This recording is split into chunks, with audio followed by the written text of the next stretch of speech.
Olá, pessoal, tudo bem com vocês? Sejam todos bem-vindos à segunda maratona de hematologia.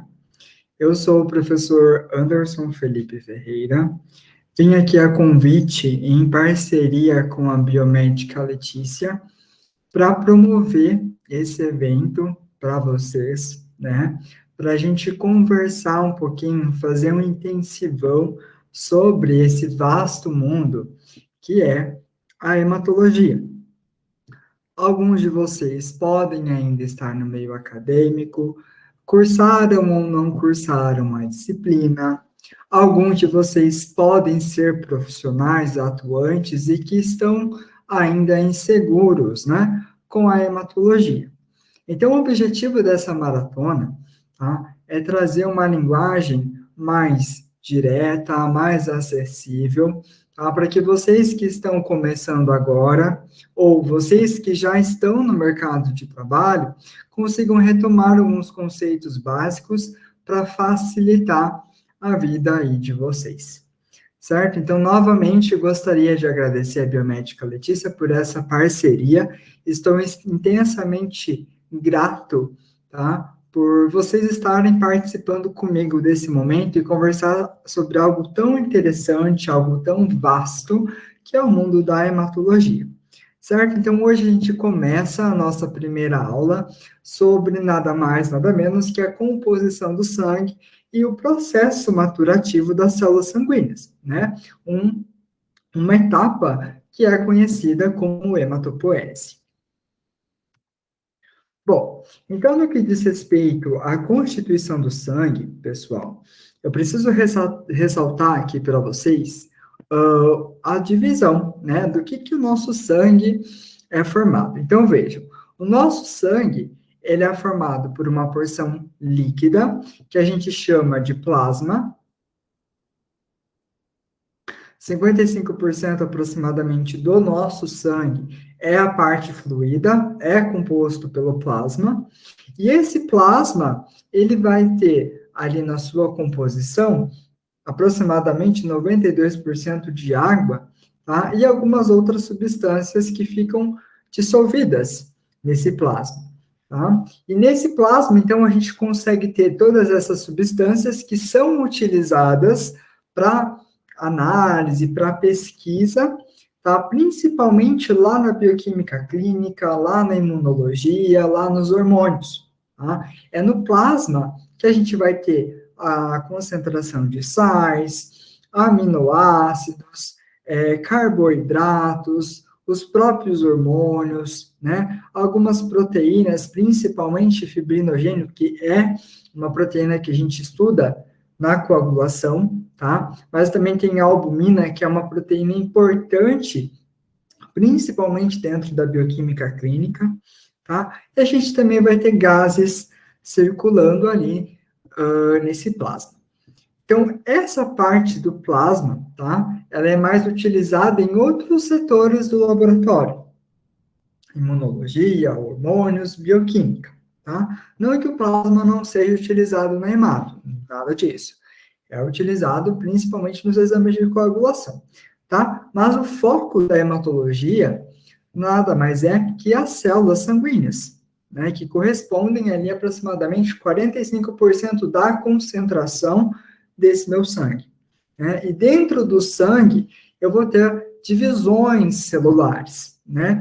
Eu vou ter as minhas células vermelhas, ou hemácias, ou eritrócitos, que são responsáveis pelo transporte de oxigênio, né? Troca de gás ali para os tecidos.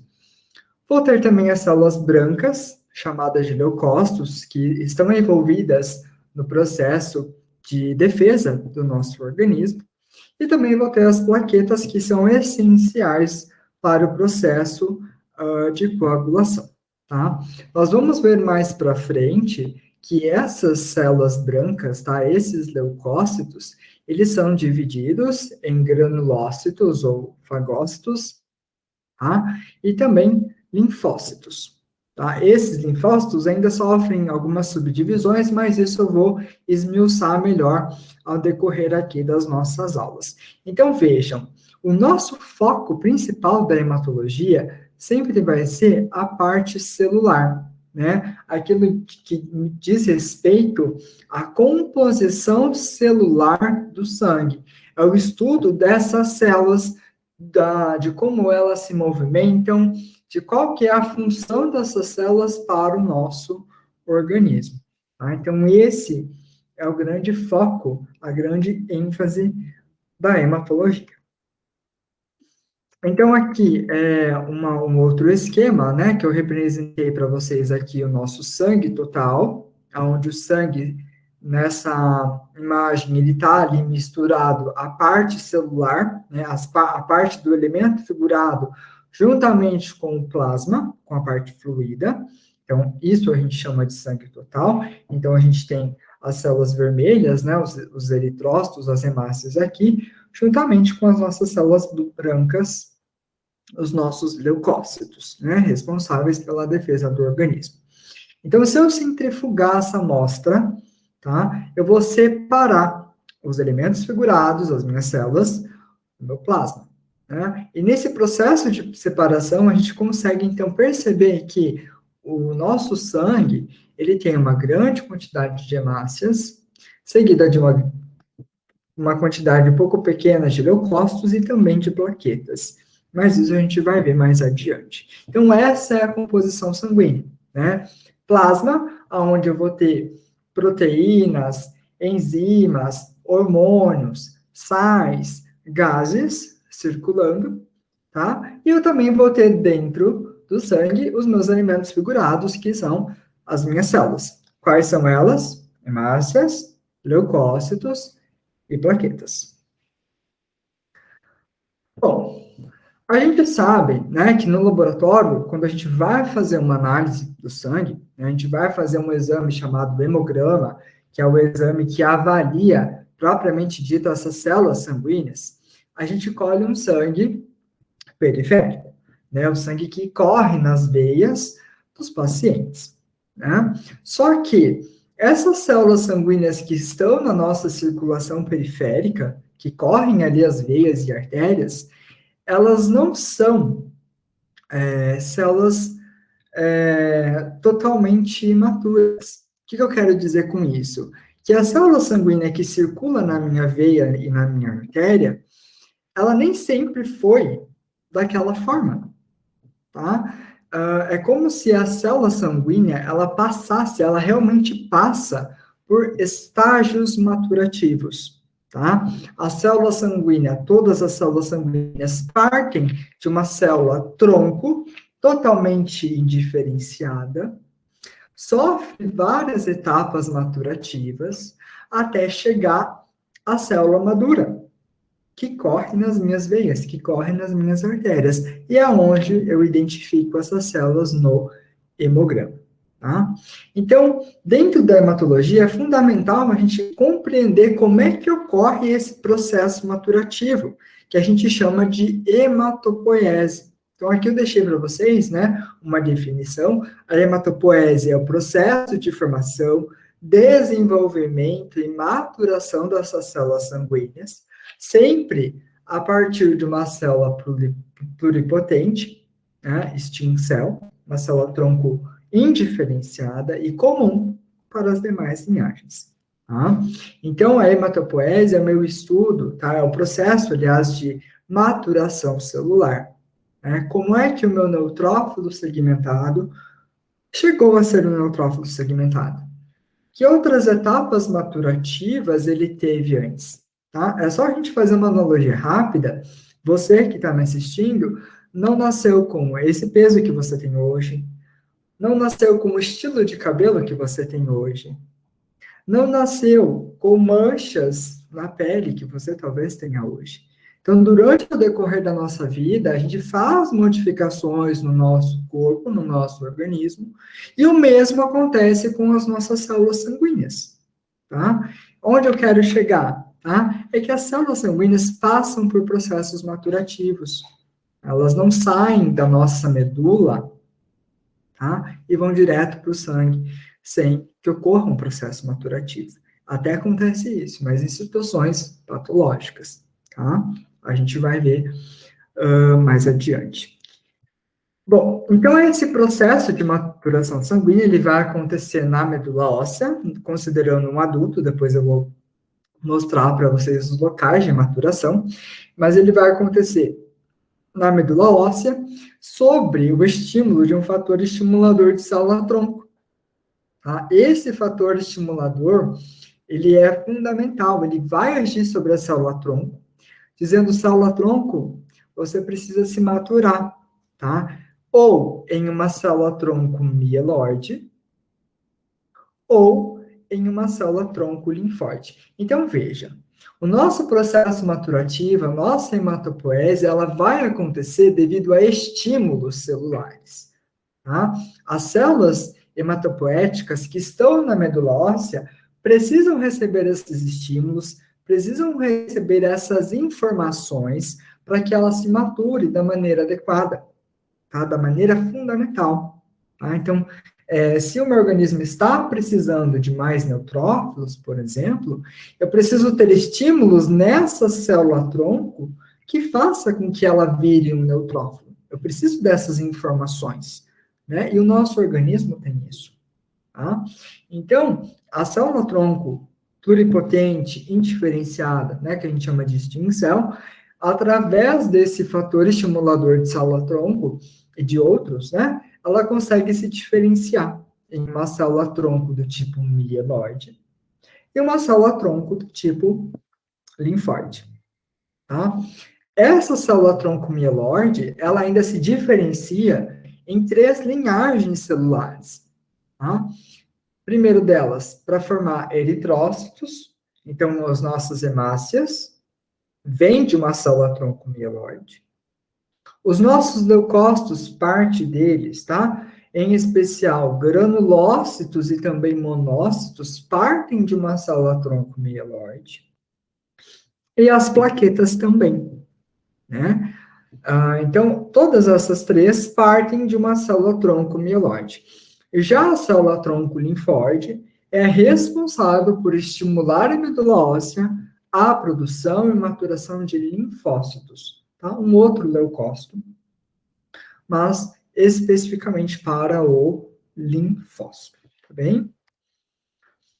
Bom, então aqui é um resumo, né, de toda a nossa etapa maturativa. Então, a gente tem aqui células indiferenciadas, célula-tronco indiferenciada mieloide, célula indiferenciada linfóide, a nossa célula pluripotente, a stem cell. Então, olhem aqui com detalhe,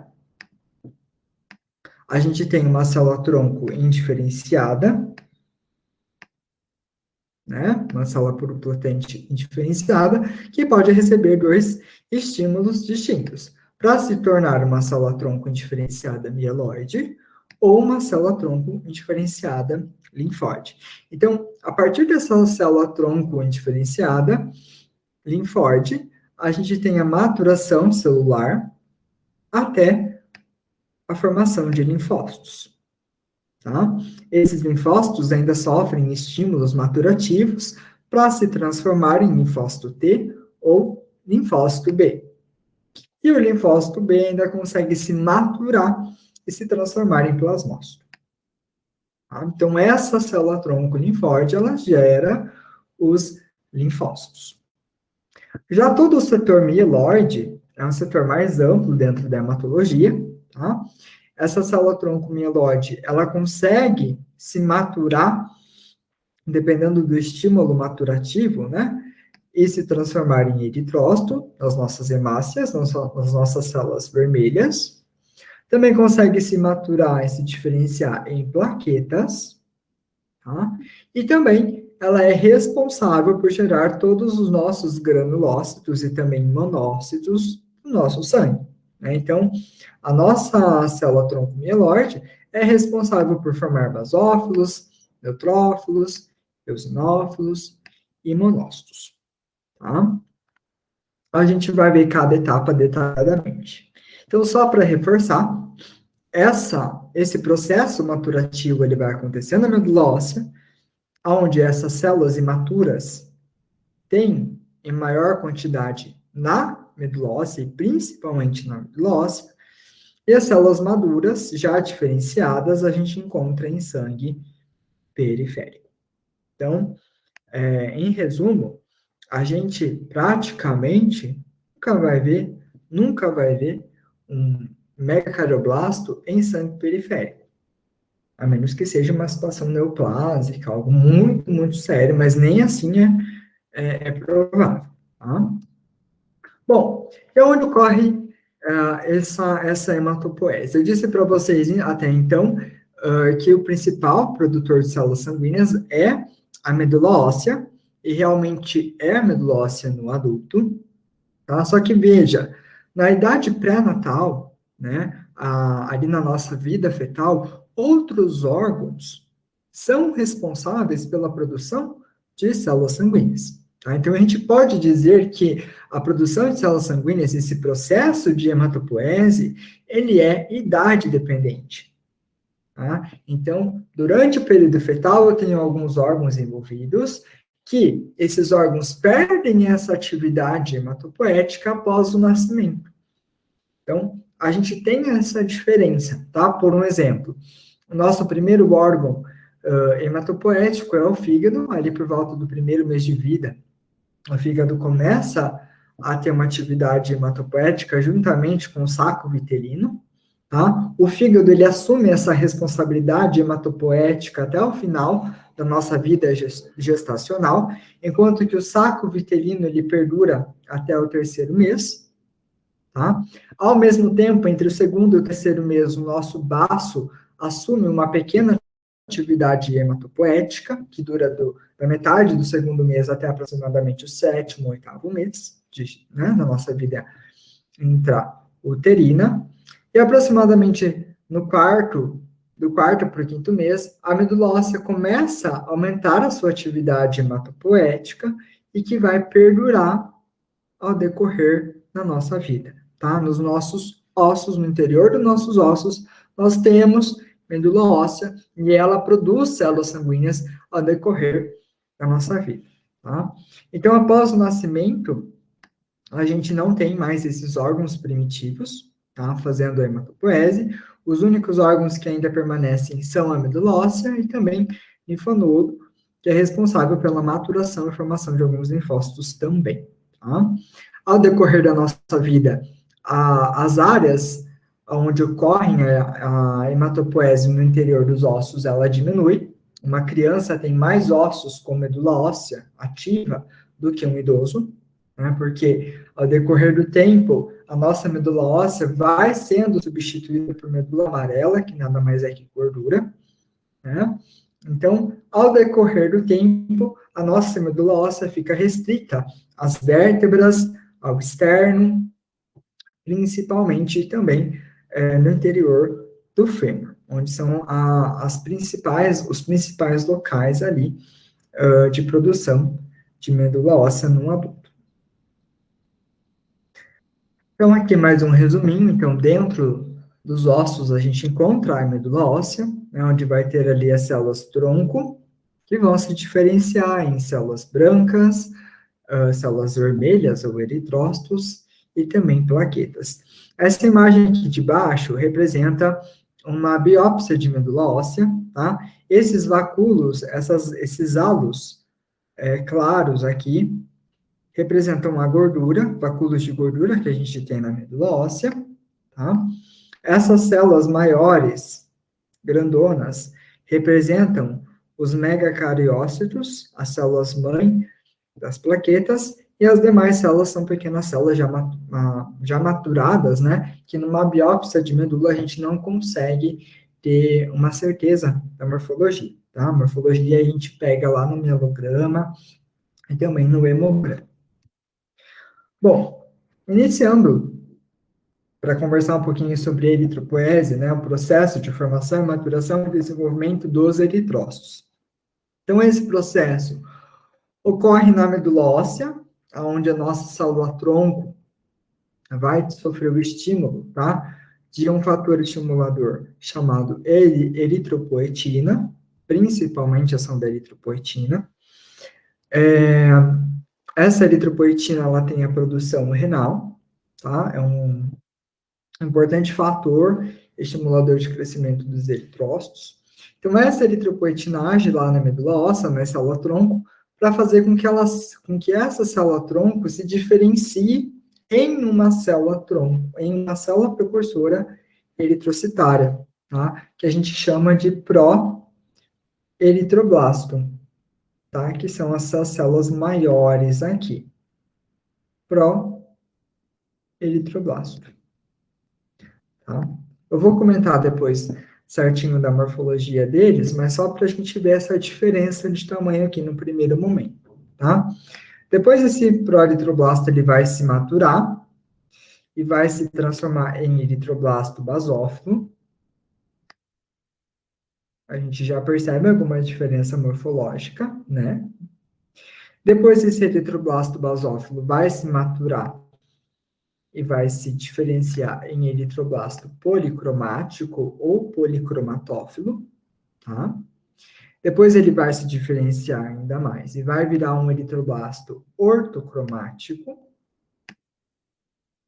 E por fim, reticulócito, né? A etapa de reticulócito é a etapa em que a hemácia, ela não tem mais núcleo, então o eritroblasto ortocromático, ele perde um núcleo, um processo conhecido como cariorrexis, e o que sobra é o RNA residual, né? Aqui visualizado no reticulócito. E ao decorrer do tempo, esse reticulócito vai perdendo esse RNA residual até se transformar no eritrócito, a nossa célula vermelha madura, tá bem? Morfologicamente falando, aqui mais detalhadamente, tá?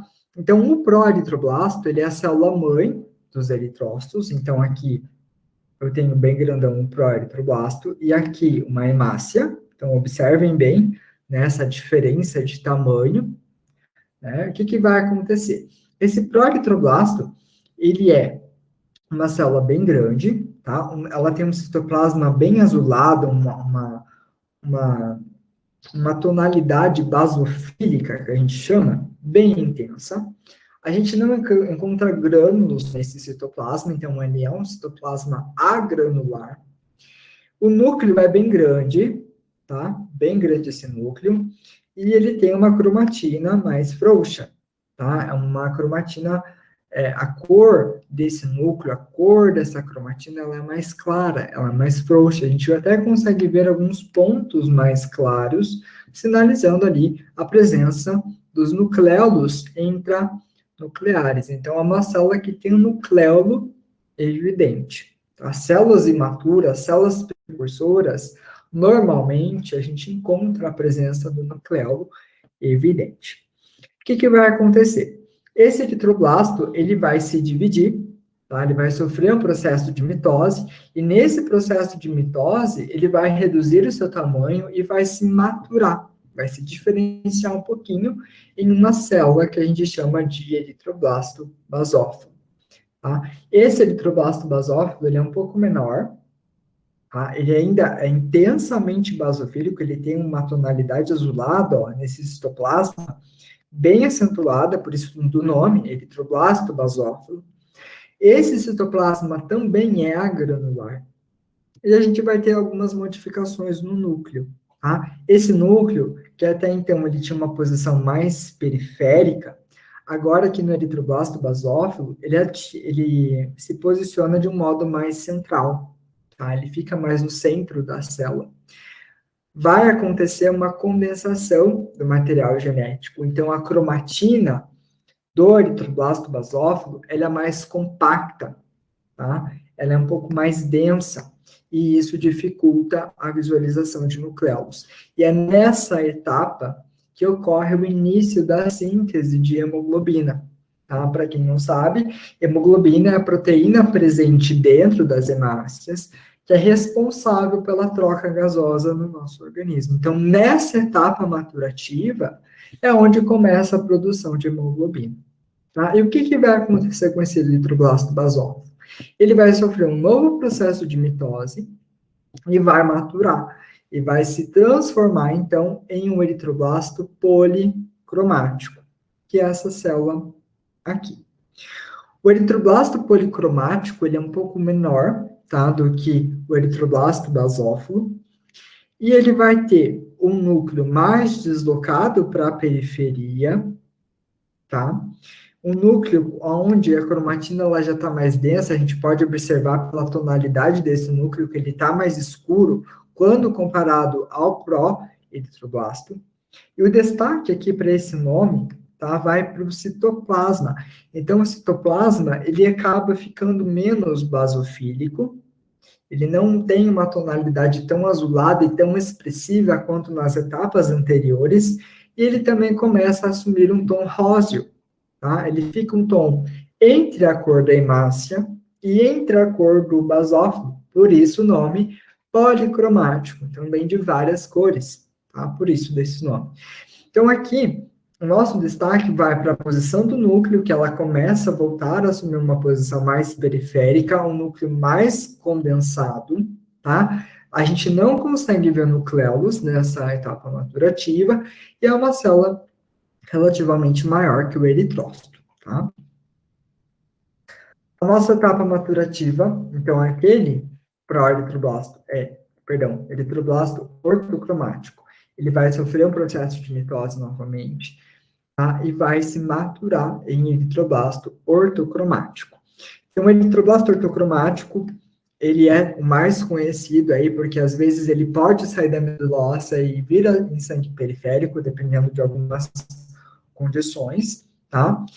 Esse eritroblasto ortocromático, ele tem um núcleo extremamente picnótico, então é uma bolinha extremamente condensada, bem escura, tá? Que às vezes os equipamentos até contam como linfócito, tá bem?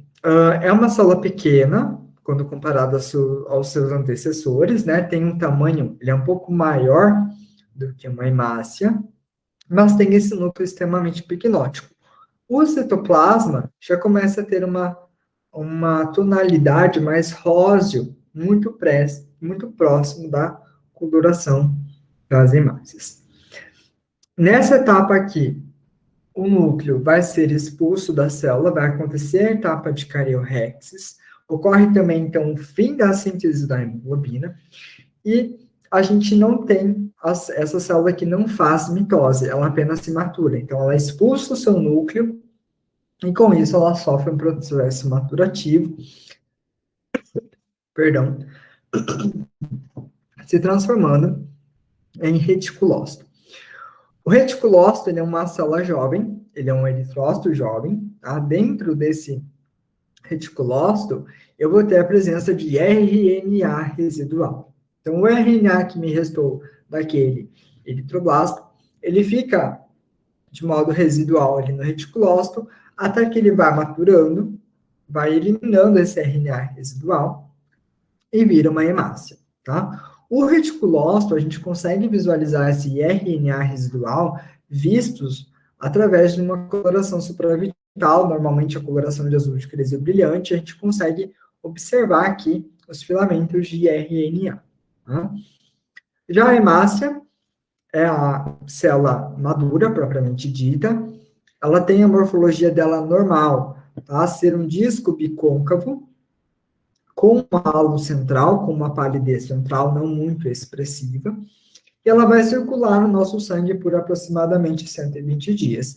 Função da hemácia: realizar troca gasosa, tá? Devido à presença da hemoglobina, da proteína hemoglobina, que começou a ser sintetizada lá na etapa de eritroblasto basófilo. Então, essa é a função da hemácia. Então, aqui eu coloquei uma imagem de medula óssea, tá? Para vocês verem o tamanho do nosso proeritroblasto, que vai se maturar no eritroblasto basófilo, que vai se dividir e maturar no policromático, que vai se maturar no ortocromático. E o ortocromático daí vai perder seu núcleo e se transformar no eritrócito maduro. Então, aqui eu coloquei para vocês entenderem uma nomenclatura, né, que a gente diz na hematologia, policromasia em reticulócitos. Então, a policromasia é a presença dessas hemácias maiores aqui no sangue periférico e mais azuladas, tá? Isso a gente chama de policromasia. Quando a hemácia do sangue periférico está maior, com um tom mais azulado, e isso acontece devido à presença de reticulócitos, tá? Essa policromasia, ela evidencia o quê? Que ali são hemácias jovens, que têm em seu interior o RNA residual, e é por isso que elas ficam com uma tonalidade mais azulada. Para conseguir evidenciar, tá, e saber a quantidade exata de reticulócitos, né, que são essas células aqui, que contêm esse RNA residual, a gente consegue observar os filamentos de cromatina. Então, a gente faz a coloração de azul de cristal brilhante. E ainda algumas pessoas conseguem e preferem, às vezes, contracorar para visualizar melhor o reticulócito. Então, eu faço uma coloração de azul de cristal brilhante nessa amostra, para evidenciar esse reticulócito, e depois eu faço uma outra coloração hematológica de rotina, pode ser panótico, pode ser Mengrivel de Guinça, pode ser Leishman, tá? Para evidenciar melhor esses reticulócitos, para quem faz a leitura ali, tá bem? Então, aqui é uma amostra de recém-nascido, tá? Os recém-nascidos, principalmente os recém-nascidos prematuros, tá, gente? Eles têm ali uma presença de eritroblastos acentuada, fisiológico do recém-nascido. Então, aqui a gente tem vários eritroblastos, aqui, ó, um policromático, porque ele está maior, está mais azuladinho, né, quando comparado a esse ortocromático, a esses ortocromáticos, todos aqui ortocromáticos, exceto esse, que é o policromático, tá? Aqui a gente ainda consegue ver hemácias em tons mais azulados, né, evidenciando ainda a policromasia, quer dizer, nessa amostra eu tenho ainda a presença de reticulócitos. E aqui, em menor aumento, tá? Aqui em aumento de 40 vezes, a gente consegue ver um eritroblasto policromático aqui, e o restante, eritroblastos ortocromáticos. Mais um esqueminha, então, ao decorrer do processo maturativo entre pró-eritroblasto até a célula se transformar em hemácias, é um processo que dura aproximadamente 7 dias, aonde a gente vai ter o início da síntese de hemoglobina, tá? Um aumento do processo de síntese de hemoglobina para que a célula consiga fazer o transporte de oxigênio, e a gente vai reduzindo as concentrações de material genético. Então, esse material genético ele vai se condensando cada vez mais, até que ele vai ser expulso, né, o núcleo sai, para que a célula consiga fazer um transporte mais efetivo de oxigênio através dos altos índices de hemoglobina dentro dela. Então, só para a gente relembrar, conversamos sobre eritrócitos, né? A etapa maturativa do eritrócito, então, da onde que vem a hemácia? Da onde que vem o eritrócito? Então, a gente viu que o eritrócito, ele é gerado através de um processo chamado eritropoiese, tá? Onde essa eritropoiese vai partir de uma célula-mãe, que a gente chama de proeritroblasto. Esse proeritroblasto vai passando por alterações morfológicas, nucleares e citoplasmáticas, até se transformar no eritrócito, na nossa hemácia, célula responsável por carregar o oxigênio. Então, vamos conversar um pouquinho sobre leucopoese. A leucopoese, ela diz respeito ao processo maturativo dos leucócitos, tá? Os leucócitos também são conhecidos como células brancas do nosso sangue, tá? E eles, pessoal, são células importantíssimas no nosso processo imunológico, tá? São células que vão atuar no nosso sistema imune. E o processo de leucopoese, de formação de leucócitos, ele é dividido em duas etapas, na verdade três, tá? Granulopoese, então a formação das minhas células que contêm grânulo, dos meus granulócitos, formação de monócitos, que a gente chama de monopoese, e formação de linfócitos, que a gente chama de linfopoese. A gente vai ver com calma cada um deles. Então, vamos começar pela granulopoese, a formação dos meus granulócitos, tá? Das minhas células que contêm grânulos. Esses grânulos podem ser mais laranjados, tá? Que a gente chama de granulação eosinofílica, que são esses aqui. Podem ser granulações mais azuladas ou roxas, que a gente chama de granulações basofílicas, como essas aqui, né? Ou ainda granulações neutras, que ficam ali num tom róseo, tá? Que a gente chama de granulações neutras mesmo, que a gente conhece como neutrófilos. Então, todos os nossos granulócitos, eles provêm de células precursoras, tá? De uma stem cell que recebeu seu estímulo para se transformar em uma célula tronco mieloide comum. A célula tronco mieloide comum, ela vai sofrer um estímulo para se transformar em mieloblasto. Esse mieloblasto, a partir de então, ele começa a receber estímulos de diferenciação, tá? Ele vai modificando a sua estrutura celular, tudo bem? Então, ele recebe alguns estímulos e se transforma em promielócito.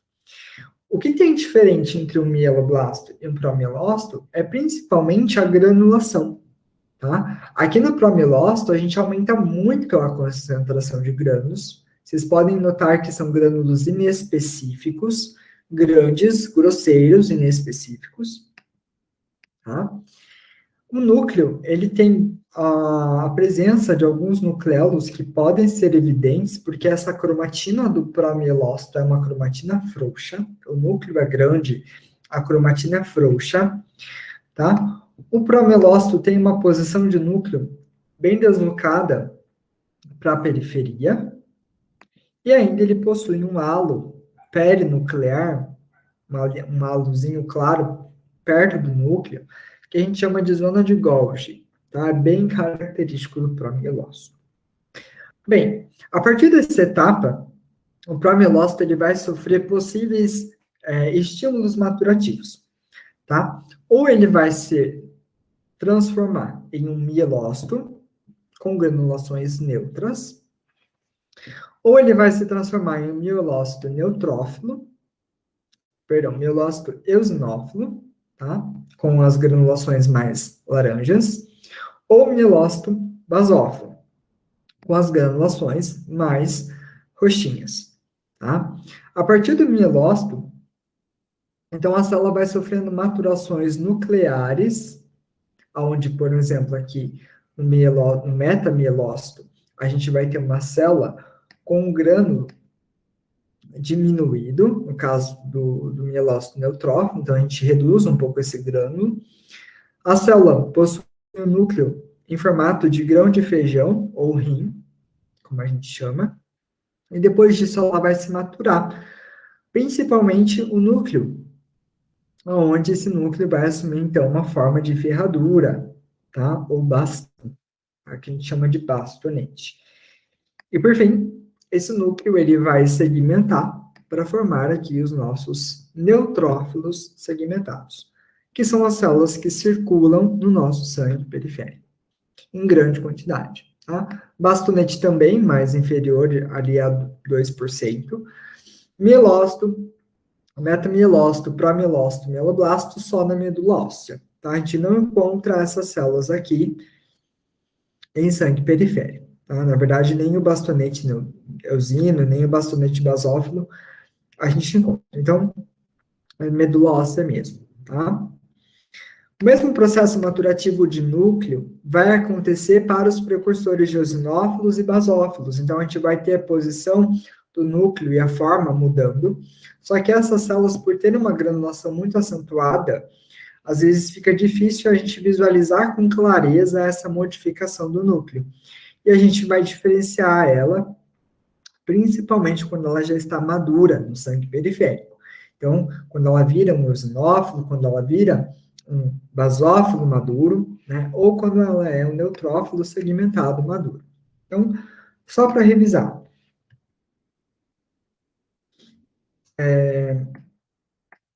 Essas células aqui são maduras, a gente encontra no sangue periférico.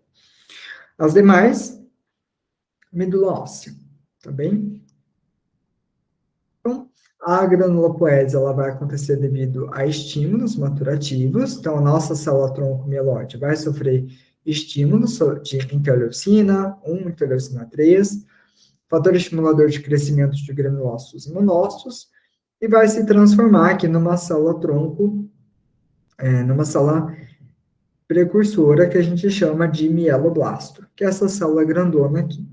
Então, o mieloblasto, ele é uma célula bem grande, tem um citoplasma ameboide, um citoplasma irregular. Normalmente é uma célula que não tem grânulos, tá? O que é bem característico é a presença de nucleolos, então o núcleo, ele tem uma cromatina muito frouxa e que deixa visível a presença desses nucleolos, clássico dos mieloblastos. E às vezes pode ter ainda a presença de uma estrutura que a gente chama de bastonete de Auer, tá? Característico e patognomônico de mieloblasto. Depois, como eu disse para vocês, a gente tem a maturação dessa célula, então aqui eu deixei a linhagem de neutrófilo, onde a gente consegue visualizar essa maturação melhor. O proamelócito é uma célula grande, onde a gente consegue ver a presença de nucleolos. É uma célula extremamente granular, tá? Grânulos primários inespecíficos. O núcleo é grande, né? A gente ainda consegue ver a zona perinuclear, chamada de zona de Golgi. Depois, esse proamelócito, ele reduz um pouco seu tamanho, os grânulos passam a ficar mais específicos, então aqui eu coloquei o mielócito neutrófilo, aonde esse mielócito ele reduz o seu tamanho, o núcleo assume uma posição mais periférica, condensa o material genético, tá? Os nucleolos já não são evidentes. A partir disso, a gente tem uma redução dos grânulos, tá? Se transformando ali em metamielócito neutrófilo, onde o núcleo assume um formato de rim ou grão de feijão, clássico.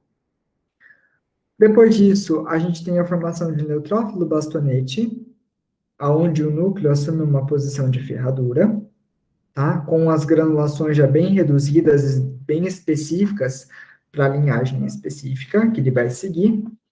E por último, a gente tem a formação da nossa célula madura, né? O nosso segmentado, nosso neutrófilo segmentado. O que vai acontecer aqui com o neutrófilo segmentado? Ele vai ganhar grãos, tá? Ele vai ganhar segmentos no núcleo. Então, até o neutrófilo bastonete, a gente tinha uma célula sem segmentos, né?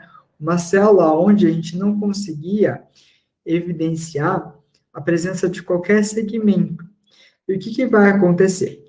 Esse neutrófilo, então ele vai sofrer seu processo maturativo, ele vai começar a apresentar lóbulos ou segmentos. Então, essa presença de segmentos ou lóbulos dá origem à linhagem madura, né? Por isso, neutrófilo segmentado, porque ele apresenta segmentos na sua estrutura morfológica. Então, é uma célula que a gente encontra muito comumente em sangue periférico, é uma célula bem comum de se encontrar em sangue periférico. E, às vezes, né, gera confusão ali para diferenciar se é um neutrófilo segmentado ou um bastonete, às vezes gera um pouquinho de controvérsia. Então, eu vou dar um tempo para vocês olharem essa imagem aqui do lado, tá? E pensarem, né, quais são essas células aqui? Como vocês classificariam essas células aqui? Vamos ver se vocês estão craques. Se vocês quiserem pausar o vídeo, mandar um tempinho, mas vamos lá. Então, na primeira célula, a gente tem uma célula que tem uma granulação neutra, né? Um núcleo em formato de ferradura. Então, a gente tem um bastonete. A segunda célula, a gente já tem um segmento bem determinado aqui nessa região. Tá? Então, temos um segmento bem determinado ali naquela região. Então, essa célula é um segmentado. Segmentou, então a gente já classifica ela para a etapa maturativa seguinte. A terceira célula talvez geraria um pouco de controvérsia, porque ela está um pouquinho mais chinfrada aqui para dentro, não está com uma cromatina muito bonita, igual o bastonete de cima, porém ainda é considerada um bastonete. A quarta célula é uma célula grande, né, quando comparada às demais, a gente percebe que o núcleo ele é bem maior, a gente tem ali algumas granulações mais grosseiras, o que é bem característico, né, do mielócito. Por que não promielócito? Porque o promielócito ele é uma célula intensamente granular, bem mais granular que o mielócito, né? E são grânulos inespecíficos. Então, aqui é um mielócito. A próxima tá fácil, né? A gente tem uma célula com vários segmentos, então característico de neutrófilo segmentado. E por último, a gente tem uma célula que está com um núcleo um pouco dobrado, mas a gente consegue ainda perceber que é um núcleo relativamente frouxo, né? E tem essa posição de rim ou grão de feijão, que a gente caracteriza ali como mielócito. Então, espero que vocês tenham acertado essa mini diferencial. Não é muito fácil para quem está começando, não se sintam apavorados se vocês erraram alguma coisa, é questão mesmo de prática e treinar o olho, tá, gente? Então, é mais questão ali do dia a dia para vocês conseguindo diferenciar uma de outra. Que é o neutrófilo, ele é uma célula de 10 a 15 micras, ele apresenta uma função essencial de fagocitose, principalmente contra micro-organismos, bactérias e fungos. A gente tem uma célula especializada em combate a processos bacterianos ou fúngicos. Ele apresenta uma meia-vida de 6 a 7 horas na circulação. Tem parte dele circulando livremente no nosso sangue, que a gente chama de pool circulante. Parte desses neutrófilos já ficam aderidos ao endotélio vascular, prontos para migrar para o tecido. Essa porção a gente chama de pool marginal. Uma curiosidade, nas mulheres a gente consegue visualizar em alguns neutrófilos a presença de um corpúsculo sexual, que a gente chama de corpúsculo de Barr, né? E isso se dá devido à cromatina sexual das mulheres. Então, as mulheres aí que estão me assistindo, se um dia vocês forem fazer esse esfregaço sanguíneo de vocês, reparem em alguns neutrófilos que podem apresentar essa presença desse corpúsculo sexual, tá bem? Então, aqui é uma microscopia eletrônica, né, evidenciando os segmentos nucleares, algumas granulações específicas intracelulares. O eosino é uma célula relativamente bem próxima de tamanho com o neutrófilo. A diferença é que vai para as granulações, que são granulações mais densas e mais laranjadas. Essa granulação a gente diz que é uma granulação eosinofílica. O núcleo é condensado e é uma célula que apresenta geralmente 2 lóbulos. Às vezes pode encontrar ali com 3 lóbulos e ser considerado um eosinófilo também. A principal diferença aqui é para a coloração e a densidade desses grânulos citoplasmáticos, tá? Já o basófilo, ele é uma célula intensamente granular. Esses grânulos são bem maiores e escuros, tá? E que dificulta até mesmo a visualização da disposição desse núcleo. A gente não consegue ter certeza de se tem ou não segmentos, quantos segmentos tem. Então, a gente diz que ele tem um núcleo mais convoluto, tá? De difícil de visualização, em função dessa presença intensa de grânulos que essa célula possui. Então, aqui no cantinho eu coloquei 3 imagens, tá? Para vocês verem realmente a diferença morfológica. Então, o neutrófilo é uma granulação bem fina, neutra, né? Eosinófilo é uma granulação mais densa e mais grosseira, porém alaranjada. E o basófilo é uma granulação densa, muito mais densa que o eosino, e roxa, é um tom bem mais escuro, que dificulta até mesmo a visualização de núcleo. O eosino é uma célula com tamanho bem próximo ao neutrófilo, de 10 a 15 micras, tem uma pequena quantidade circulante, uma importante atividade antiparasitária e antialérgica, tá? Bem mais antiparasitária, e é uma célula especialista, então, a atuar nesses processos, tá? Dentro do seu núcleo, a gente contém algumas proteínas básicas principais, a peroxidase eosinofílica, bem como a proteína catiônica, que são proteínas específicas para o combate de eumintos, tá? Larvas parasitárias ali. É uma célula muito bonita, maravilhosa essa atuação do eosino que a gente tem no nosso organismo. Já os basófilos são células um pouco maiores, de 3 a 17 micras, são relativamente raros, de 10 a 2% do nosso sangue. Então, a gente até brinca nas aulas práticas, né? Ah, quem achar um basófilo aí tá com sorte, porque o basófilo realmente é chatinho para ele querer aparecer na aula prática. Então, se você vê um basófilo, tira foto, marca a Letícia, marca eu, tá? Para a gente ver esses basófilos aí que ficam perdidos, que a galera corre muito atrás e nem sempre consegue encontrar. Então, qual que é a função do basófilo? Tá? O basófilo, ele possui grânulos densos, tá? Grânulos importantes que contêm estamina, tá? Então, essa célula, tá? Esse basófilo, ele degranula essa estamina em processos alérgicos, tá? Então, é uma célula extremamente associada aos processos de alergia, tá? Então, é muito difícil a gente encontrar ali a presença de basófilos. Basófilo aumentado também, ele é uma situação preocupante em algumas outras situações, como a leucemia hematológica crônica, onde a gente observa o aumento de basófilos chegando ali por volta de 12, 15% de basófilos na amostra, o que é bem elevado. Monocitopoese.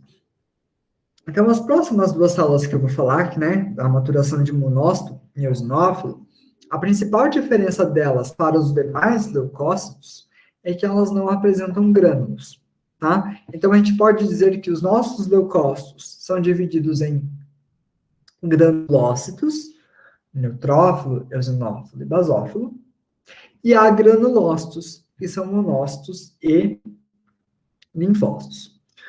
O monócito, ele também vem de uma célula-tronco, tá? Mieloide, conhecido como mieloblasto. E esse mieloblasto, ele vai sofrer ação de fatores estimuladores, então, fator estimulador de crescimento de granulócitos e monócitos, e também o fator específico de crescimento de monócitos, tá? Que vão agir sobre o mieloblasto, que vão agir sobre a célula-tronco mieloide, estimulando ela a se maturar, tá? E aí, a gente vai ter a maturação celular, então, o monoblasto, que vai ser o pai desses monócitos, é uma célula grande, com um núcleo frouxo, que tem a presença de nucleolos. Esse monoblasto, ele se diferencia e gera o promonócito, e esse promonócito se diferencia, reduz tamanho e forma monócitos. Então, o monoblasto, ele é uma célula bem regular, né, de citoplasma bem regularzinho, com poucas projeções. Pode ser que a gente encontre alguma vacuolização no monoblasto, mas não é clássico, tá? A basofilia, né, o tom azulado do citoplasma, geralmente é mais intensa do que o promonócito. E o núcleo, como eu disse para vocês, né, por ser uma célula bem imatura, é uma célula que vai ter um núcleo de cromatina mais frouxa, tá? E a presença de nucleolos evidentes. Tá? Esse monoblasto, ele vai se maturar em uma outra célula que a gente chama de promonócito. O promonócito, ele já apresenta vacúolos no citoplasma, que é algo clássico, tá? Esse núcleo do promonócito, ele começa a ficar mais convoluto, ele se retorce sobre si mesmo, então é um núcleo um pouco mais irregular, tá? Aonde a gente às vezes consegue até ver esboço de nucleolo, mas com não tanta clareza assim. E o monócito é a nossa célula madura, tá? A nossa célula que circula ali em sangue periférico, uma célula que tem uma certa irregularidade do citoplasma, tá?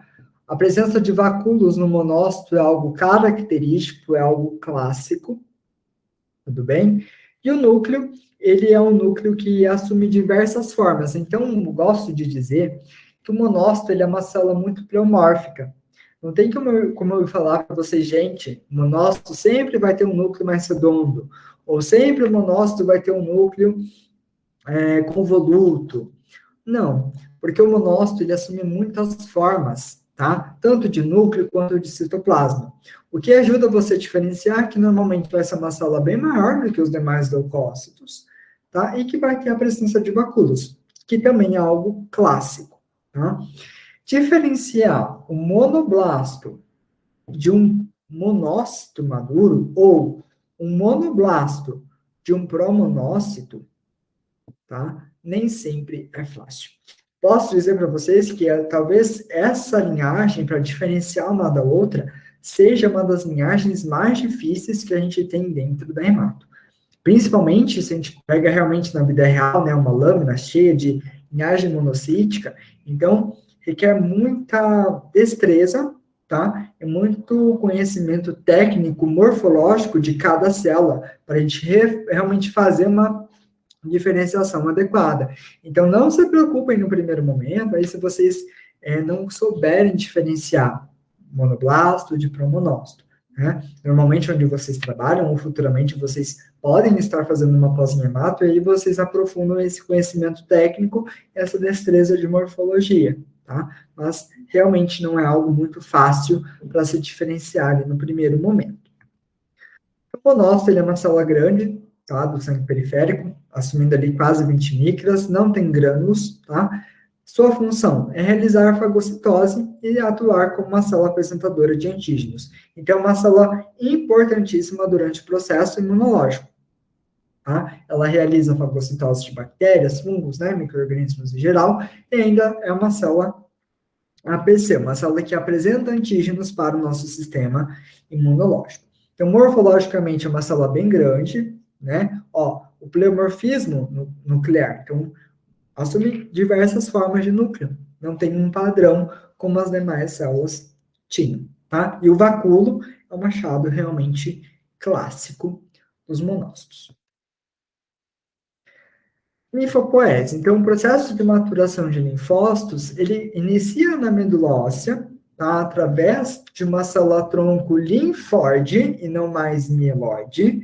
Então, a nossa célula-tronco linfóide sofre o estímulo para se tornar uma célula precursora linfóide comum, tá? Ela vai sofrer estímulos maturativos, como a unidade formadora de linfócitos e outros estímulos maturativos que vão fazer essa célula-tronco linfóide se maturar em linfócito, tá? Esse linfócito, ele começa o seu processo maturativo na medula óssea, pode terminar na medula óssea se for um linfócito B, ou ainda ele vai migrar para o timo, né? Vai passar pelos linfonodos, vai migrar para o timo, e no timo ele vai se diferenciar em um linfócito T. Então, a gente ainda tem essa diferença de, de maturação. Aqui o nome ficou errado, gente, então é linfopoese, tá? Desconsiderem o nome aqui em cima. Mas o processo, então, maturativo desses linfócitos, eles vão acontecer primeiramente na medula óssea. Se eles forem linfócitos B, a maturação vai terminar na medula óssea, tá? E depois, posteriormente, essas células B vão se maturar em plasmócitos e secretar anticorpos para ajudar no nosso sistema imune, tá? E as células T migram para o timo para terminar o seu processo maturativo no timo e se diferenciam em três tipos de linfócito T. Tem o helper, T supressor e T citotóxico, que lá no imuno, aí vocês estudam melhor cada uma das suas funções. E também essa célula-tronco linfóide é responsável pela formação dos linfócitos NK, tá? Linfócito natural killer, chamados também de grandes linfócitos granulares, porque são linfócitos que realmente apresentam grânulos quando vistos no sangue periférico, tá? É uma característica de linfócito NK, de grande linfócito granular, a presença de grânulos. Então, resumindo, tá, tudo que a gente já viu a respeito de granulócitos, a gente tem a série branca, né, que diz respeito à formação de leucócitos, aonde é dividido em célula-tronco mieloide, que vai dar origem aos nossos granulócitos e monócitos, e a célula-tronco linfóide, que vai dar origem aos linfócitos. Então, na célula-tronco mieloide, as células vão passar por processos maturativos, então monoblasto, promonócito, mielócito, metamielócito, bastonete, segmentado e ainda, né, pode sofrer processos de diferenciação para se tornar um eosinófilo ou um basófilo. Já que o nosso monócito, ele vem da célula-tronco mieloide, vai passar pela etapa de monoblasto, promonócito e monócito, e a célula-tronco linfóide dá origem aos nossos linfócitos. Mais para frente, nas próximas aulas, a gente vai ver as variações morfológicas de linfócito, as alterações reacionais, que aí dá origem aos linfócitos atípicos ou linfócitos reativos, e também a presença de linfócitos natural killer ou NK. Por fim, o processo de plaquetogênese, que corresponde à formação e maturação de desenvolvimento das plaquetas. Esse processo também acontece na medula óssea, tá? Onde aquela célula-tronco, aquela stem cell, sofre estímulo da trombopoetina, tá? Produzida no fígado, e essa trombopoetina, então, estimula essa célula-tronco stem cell a se diferenciar em megacardioblasto. Tá? Esse megacardioblasto, ele é visto na medula óssea, uma célula bem grande, com um núcleo bem convoluto, pode ele ter a presença de algum esboço de nucleolo, tá? Esse megacardioblasto, ele se diferencia no megacariócito, que é a maior célula da medula óssea, tá? O megacariócito é realmente o pai das plaquetas, porque ele aumenta muito o seu tamanho. O núcleo é extremamente grande e convoluto, então é um núcleo totalmente redobrado, tá? Entre si. E esse citoplasma de megacariócito, ele se fragmenta, tá? Ele se fragmenta em várias partículas, como está acontecendo aqui, né? E essa fragmentação em partículas é o que geram as plaquetas. Então, as plaquetas nada mais são que fragmentos do citoplasma do megacariócito. Elas vêm do citoplasma dessa célula. Então, é uma célula grande que vai fragmentar todo o seu citoplasma para liberar uma grande quantidade de plaquetas. Tá?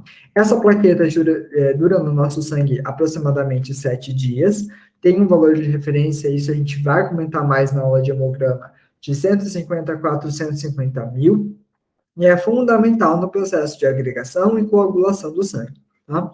1/3 dessas plaquetas tem a destruição no baço, 2/3 ainda a destruição é meia incerta, tá? E ela tem uma composição de vários grânulos, microtúbulos, sistema carnicular, mitocôndria, fator de von Willebrand, tá? Que é importantíssimo para que o processo de coagulação e hemostasia aconteça, tá? É fundamental. Então, as plaquetas, elas vêm dessas células grandes da medula óssea, lembrando que megacardioblasto e megacariócito a gente não vê no sangue periférico, tá? É só a medula óssea, e esse megacariócito, ele vai fragmentar para gerar as plaquetas. Bom, gente, seria isso a nossa primeira aula de hoje, né? Espero que vocês tenham gostado, espero que vocês tenham aproveitado. Qualquer dúvida que vocês tenham, mandem mensagem aí no chat, mandem e-mail para mim, mandem e-mail para a Letícia. Estou à disposição de vocês, tá? Na nossa próxima aula, a gente vai se encontrar para conversar um pouquinho sobre hemograma, tá? Então, como é que a gente interpreta todos aqueles números do hemograma? Quais são algumas coisas e peculiaridades que a gente tem que levar em consideração na hora de liberar o hemograma, e mais para frente a gente vai começar a ver um pouquinho das alterações celulares, né? Até agora, a gente conversou sobre aquilo que é normal, aquilo que a gente sabe que é para ser daquele jeito, mas existem algumas alterações, algumas doenças que fazem com que não seja bem assim, né? Então, as células mudam o seu tamanho, mudam a sua forma, mudam o seu aspecto, e você, biomédico ou futuro biomédico, tem que saber dessas alterações para liberar o seu hemograma com segurança. Então, eu te espero na próxima aula para a gente conversar um pouquinho sobre hemograma. Abraços, até mais.